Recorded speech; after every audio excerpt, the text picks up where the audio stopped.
నమస్తే SR7 TV news కి స్వాగతం. పాన్గల్లో సిపిఐ పాదయాత్ర, కేంద్ర విధానాలపై నిరసన.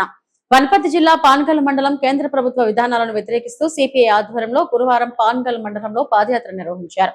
తెల్లరాళ్లపల్లి గ్రామం నుంచి పాన్గల్ మండల కేంద్రం వరకు సాగిన ఈ కార్యక్రమంలో పార్టీ నాయకులు, కార్యకర్తలు పాల్గొన్నారు. ఈ సందర్భంగా సిపిఐ నాయకులు మాట్లాడుతూ పెరుగుతున్న ధరలు, నిరుద్యోగం, రైతు కార్మిక సమస్యల పరిష్కారంలో కేంద్ర ప్రభుత్వం విఫలమైందని విమర్శించారు. ప్రజా సమస్యల పరిష్కారమే లక్ష్యంగా గ్రామాల్లో అవగాహన కార్యక్రమాలు సాగిస్తున్నామని తెలిపారు. పాదయాత్ర ప్రారంభానికి కళావతమ్మ జెండా ఊపుగా శ్రీరామ్, రమేష్, వంకా గోపాల్ తదితర నాయకులు పాల్గొన్నారు. అలాగే ఏవైఎఫ్, ఏఎస్ఎఫ్ నాయకులు, స్థానిక ప్రజలు కూడా కార్యక్రమానికి హాజరయ్యారు. SR7 TV news reporter Wanaparthy జిల్లా ఇన్ఛార్జ్ కేపీ రెడ్డి. విపరీతంగా లాఠీ చార్జ్ చేసి వాళ్ళను అనేక కేసులు పెట్టి రోజు జైల్లో పంపారు. మరి ఇటుంటల్లో ఎన్నికల్లో ఇచ్చినటువంటి హామీని అడిగితే ఈ రోజు నిర్బంధంలో పెట్టి ఈ రోజు జయప్రదం చేయండి. సిపిఐ పాదయాత్రలను జయప్రదం చేయండి. నశించాలి కేంద్ర ప్రభుత్వం ఉండి నిర్లక్ష్య వైఖరి నశించాలి. నశించాలి ప్రజా వ్యతిరేక విధానాలు నశించాలి. జిందాబాద్ సిపిఐ, జిందాబాద్ జిందాబాద్ సిపిఐ, జిందాబాద్. నశించాలి కేంద్ర ప్రజా వ్యతిరేక విధానాలు నశించాలి.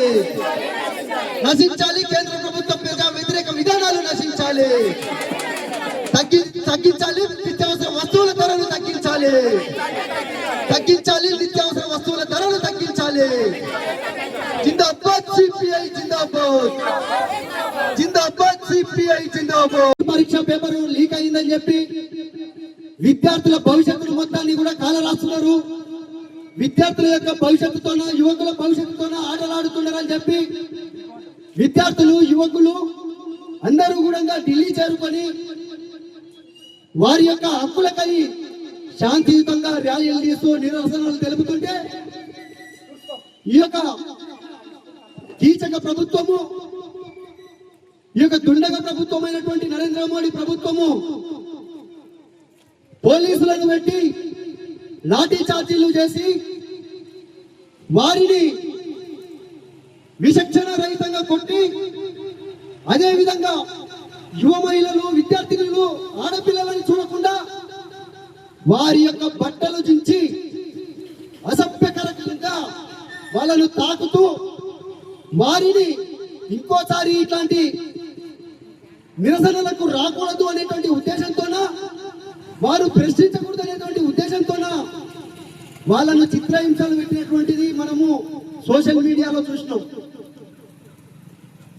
ఈ యొక్క electronic media, social media, electronic media, print మీడియాలు కూడా వారికి అమ్ముడు పోయి నిజాలను చూపించకుండా ఉంటే ఈ రోజు సోషల్ మీడియాలో మనం చూసి బీజేపీ ప్రభుత్వం ఏ విధమైనటువంటి ఆగడాలు చేస్తుందో ప్రజలందరూ తెలుసుకొని ప్రతి ఒక్కరూ కూడా రాజకీయ పార్టీలు కావచ్చు, అదే విధంగా విద్యావేత్తలు, మేధావులందరూ కూడా దాన్ని ప్రశ్నిస్తూ వ్యతిరేకత తీసుకుని వస్తే అప్పుడు వారి మీద లాఠీ చార్జ్ ఆపి వారికి క్షమాపణ చెప్పిండు ఈ యొక్క నరేంద్ర మోడీ.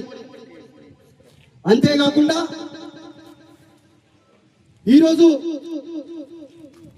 కేంద్రంలో ప్రభుత్వము అధికారంలోకి వచ్చి 12 ఏళ్ళు కలిసి 13 ఏళ్ళు అవుతున్నా కూడా అధికారంలోకి వచ్చేటప్పుడు యువతకు మొత్తానికి, విద్యార్థులకు మొత్తానికి కూడా మేము సంవత్సరానికి 2 కోట్ల ఉద్యోగాలు వేస్తామని చెప్పారు. వేసే ఉద్యోగాలు ఎక్కడ పోయినావో తెలియదు, కానీ ఉన్న ఉద్యోగాలు మొత్తం కూడా ఊడబీకిరు. దాంతో పాటు ప్రభుత్వ రంగ సంస్థలను మొత్తాన్ని కూడా ప్రైవేటు పరం చేస్తూ ప్రైవేటు వ్యక్తులకు అప్పచెప్పి ప్రభుత్వ ఉద్యోగులను మొత్తాన్ని కూడా ఊడబీకిరు. అంతేకాకుండా ఈరోజు రైతు చట్టాలు తీసుకొచ్చి రైతులను నానా హింస పెడితే రైతులు సంవత్సరం పాటు టెంట్లు వేసుకొని ఢిల్లీ నడిబొడ్డున దీక్షలు, నిరసనలు వెలువెత్తితే అప్పుడు తలొక్కి కేంద్ర ప్రభుత్వం వాటిని వెనక్కి తీసుకొని ఇప్పుడు మళ్ళా తొలిదారిన ఆ చట్టాలను అమలు చేస్తూ రైతు ఉత్పత్తి